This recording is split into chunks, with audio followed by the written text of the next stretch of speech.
Salut, c'est Fanny des Psys Questionne.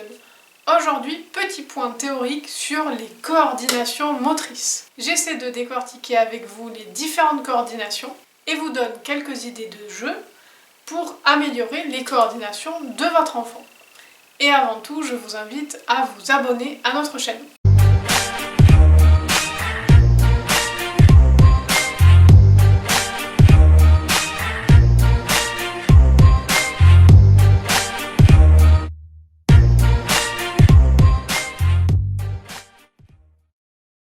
Voici d'abord la définition globale, générale des coordinations. Une coordination est le fait d'associer différents mouvements du corps afin de faire une action.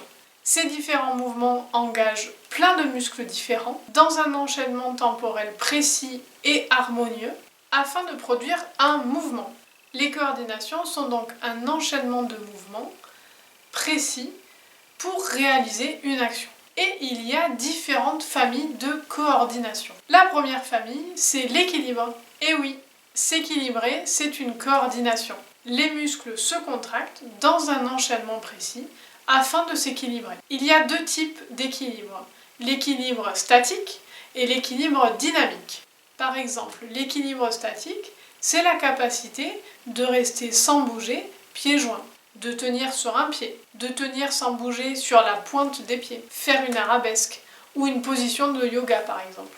L'équilibre dynamique, c'est la capacité de pouvoir sauter pieds joints, sauter sur un pied, enjamber un obstacle par exemple. La seconde famille, c'est les coordinations dynamiques. Ce sont des mouvements complexes qui impliquent de nombreuses parties du corps. Par exemple, la marche, la course, le saut, le quatre pattes, les pas chassés. La troisième famille, c'est les coordinations oculo-manuelles. En gros, c'est le contrôle de l'œil sur la main.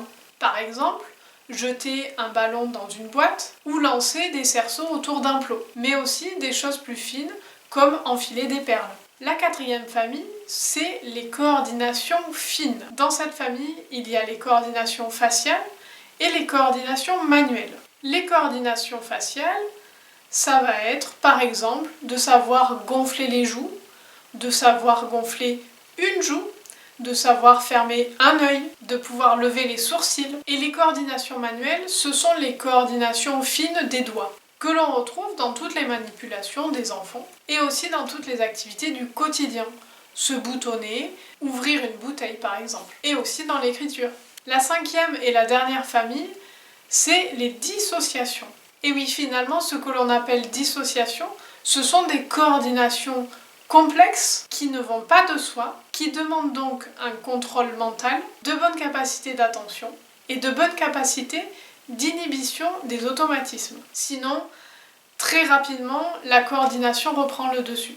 Par exemple, le fameux exercice où l'on se tape la tête avec une main et où l'on tourne avec l'autre main sur le ventre.